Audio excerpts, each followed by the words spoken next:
Je me demandais ce que ça voulait dire d'être amoureux ou amoureuse. C'est pas simple comme question, hein?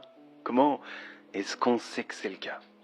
Il n'y a pas d'éthylotest de l'amour, tu sais, tu souffles dans quelque chose pendant 5 secondes et ça te dit si tu es positif ou non.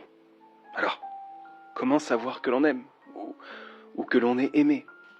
Je crois pas qu'il y a d'expérience universelle, à part genre le fait qu'à un moment, on se rend compte qu'on ne vit plus pour soi et seulement soi.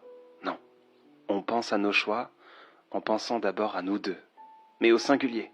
C'est plus « je veux regarder cette série », mais plutôt « je veux juste t'entendre sourire », peu importe ce qu'on choisit. C'est aider son ou sa partenaire à faire le choix entre deux plats au restaurant et commander le second que il ou elle n'a pas choisi. Et puis il y a les moments où on habite ensemble.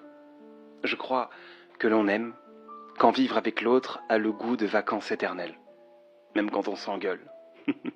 Tu vois, moi, j'ai toujours cette impression d'une soirée en pyjama qui s'éternise. Quand je vis avec mon amour, j'ai l'impression qu'à tout moment, je sais pas moi, mes parents qui vont rentrer dans mon chez-moi et me dire « Allez, c'est fini, demain il y a école, on arrête les bêtises. » C'est tellement bien que j'ai l'impression que ça va s'arrêter à tout moment.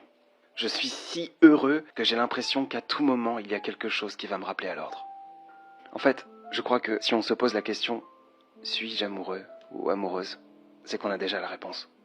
Être amoureux, c'est justement ressentir quelque chose de si grand qu'il y a tout l'espace du monde pour en douter. Aimer, c'est ne pas être sûr que l'on aime, parce que si on a un doute pour ça, c'est que ça vaut le coup de continuer.